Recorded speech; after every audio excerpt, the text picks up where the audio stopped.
Friends, welcome to Biology Made Easy. We are discussing cell division and cell cycle. In this part, we have already discussed in two separate videos why this cell division takes place, what are the different causes of cell division, then how the cell division is or cell cycle is divided into different stages like interphase and M phase. Then the interphase again divided into G1, S and G2, and in the previous video we have discussed what are the different sequences, events that are taking place during G1 phase. Now we'll discuss the remaining phases. So after the G1 stage is complete, now this cell will enter into S phase after passing through the checkpoint. Checkpoint we'll discuss separately. Now, what are the different events that will take place during this S phase? Now, the S phase is known as synthetic phase. It is also known as invisible phase because the chromosomes are not clear. That is why it is known as invisible phase. It covers about 30 to 40% of the cell cycle time. This is 40 to 50. This is 30 to 40% of the cell cycle. That means it takes about 6 to 8 hours in case of human beings. Because in human beings the cell cycle is 24 hours. So here it is 10 to 12 hours. Here it is 6 to 8 hours. Now, during this phase, the most important and the vital thing is the DNA replication. DNA replicates. This is the most important thing, DNA replication. Very, very important. Now, what happens actually? Suppose for our discussion, let us think, suppose at the G1 phase, there are 2 chromosomes. 2 chromosomes, or let us drop 4 chromosomes are there. 4 chromosomes are there means 4 chromatids are there, 4 DNA molecules are there. Now, when DNA will replicate at this stage, what is happening? Suppose you take the one chromosome. Now, when it will replicate, it will be doubled. So all the 4 chromosomes will be doubled. All the chromosomes. Here how many chromosomes are there? 4. How many chromatids are there? 4. How many DNA molecules are there? 4. But you look to this S phase. In S phase, the number of, since DNA replication is taking place, the number of chromatids is doubled. Now each chromosome has 2 chromatids. So here 4 were there, here 8. Here there are 4 DNA molecules, but here you see 8 DNA molecules. So when the DNA molecules is doubled, the C value is also doubled. Because here if we weigh the DNA molecules, here suppose the value is 2C at G1 phase. Now in S phase, this C value will be 4C. In S phase, the C value will be 4C if it was 2C in G1 phase, 4C. Here there are 4 chromatids. Here there will be 8 chromatids. That means the number of chromatids is doubled, the number of DNA molecules is doubled, the C value is doubled. But what happens to the number of chromosomes? Here you see the 4 chromosomes are there, but here the same number of 4 chromosomes are there. Here only each chromosome had 1 chromatid, but here 2 chromatids. The number of DNA molecules changes because replication takes place, but the number of chromosomes never changes. This is the basic idea, fundamental idea you must understand. That means the number of chromosomes remain constant, but the DNA molecule doubled. From this point onwards, till it divides in anaphase, the number of chromatids will be doubled, the amount of C value will also be doubled. Very, very important. So when now the DNA molecule replicates, then next what will happen? Now the histone proteins will be synthesized.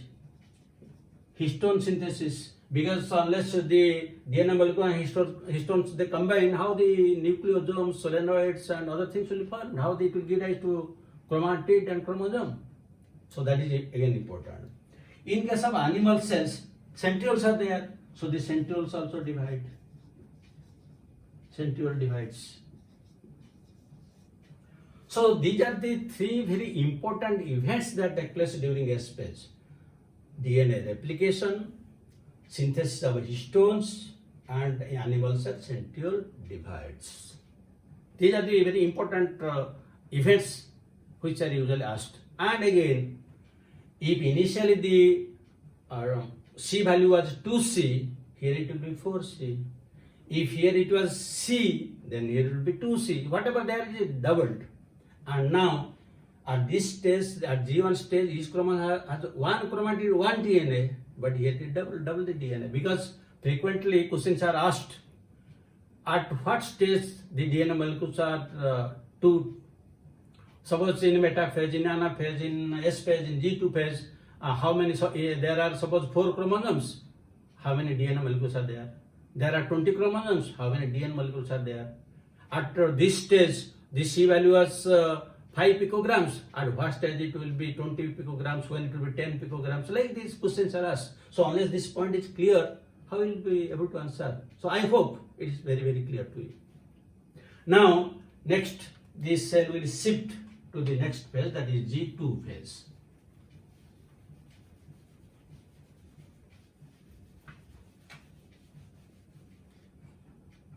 So next phase we'll discuss is G2 phase. G2 phase is also known as second gap period. Second gap period. Because G1 is the first gap period, this is the second gap period in between S phase and again the M phase. This is also known as pre-mitotic phase. Because after G2, the M phase will start, and it just before that, so it is known as a pre-mitotic phase.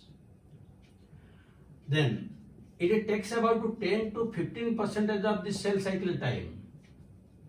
This is 40 to 50, this is 30 to 40, this is 10 to 15%. That means in case of human being, the cell cycle is 24 hours, so it takes about 4 hours.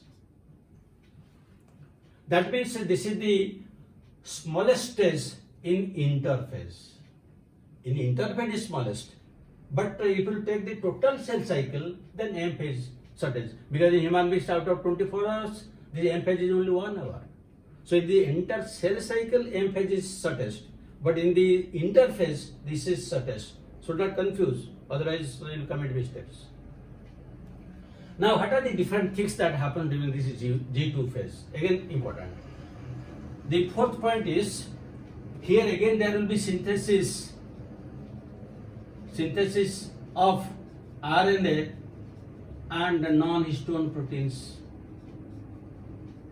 You see, in G1 phase, the RNA and non-histone proteins are synthesized, but here again there will be synthesis, because after this, during M phase, nothing will happen. There is no metabolic action. So whatever is required, everything will be synthesized here. RNA and non-histones. And some of the cyclin proteins are also synthesized here. Synthesis of RNA, non-histone proteins, including cyclins. Now the next point, but here again one thing. In G2 phase, synthesis of RNA, non-histone proteins taking place. In G1 also, synthesis of RNA proteins are taking place. If you will be asked in examination, during which stage the protein and RNA are synthesized, and in choice G1 will be given, G2S, all these things will be given. In both cases, what will be the answer? The answer will be G1. Because there is more synthesis of RNA protein G1 than G2. That is why the answer will be G1. Now, next thing, what happens? At this stage, what will be the C value? The C value will be again 4C.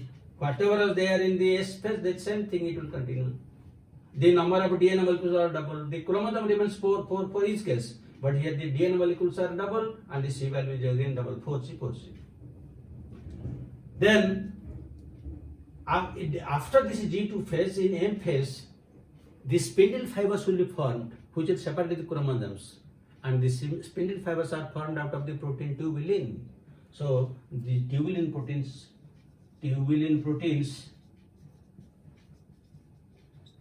required for spindle fibers are synthesized here. That is very important.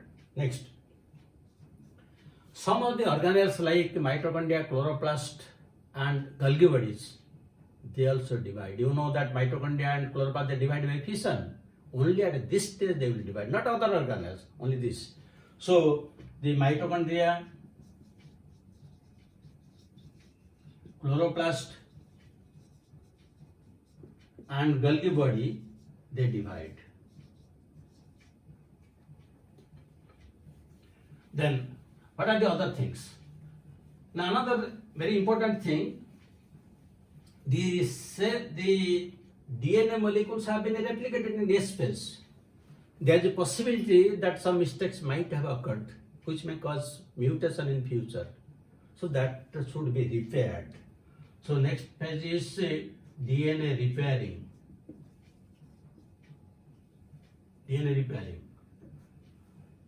Because unless this is there, if it will continue, it will there will be mutation. Then next point. After G2 phase, it will enter to M phase, and during this M phase, it requires a lot of energy in the form of ATP because for separation of the chromosomes. So here also in G1 ATP molecules are synthesized because it was recorded here, but still here there will be synthesis of some more ATP molecules. Now everything is ready, and when there is sufficient amount of ATP synthesis and all these things are ready, it will enter to M phase. But here again it has to face one checkpoint. Like the first one here, it has to face one checkpoint at the end of G2. And this checkpoint is also known as antephase. This is known as antephase checkpoint.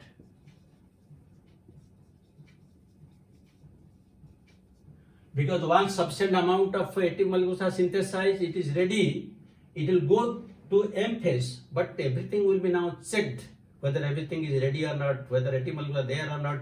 So this is known as antephase checkpoint. After this, it will enter to M phase. And that M phase again we will discuss afterwards. But after this, what we will discuss next in the next video is, there at different stages of the cell cycle, there are different checkpoints.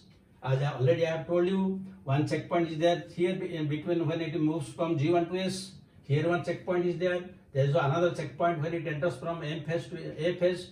So what are the different requirements at each step? That we'll discuss separately in the next video for your clear concept. So now I will give you questions.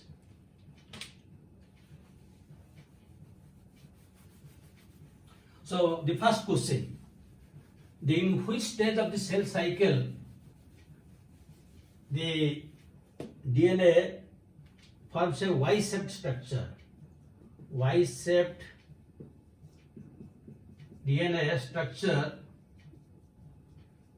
is found in A choice G1, B choice S phase, C choice G2 phase, D choice you can write M phase.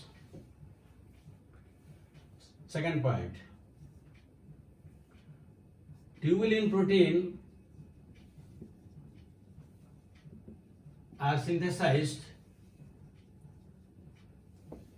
in A choice G1, B choice S phase, C choice G2, D choice M phase. Third question, at what stage centrioles replicate in animal cells?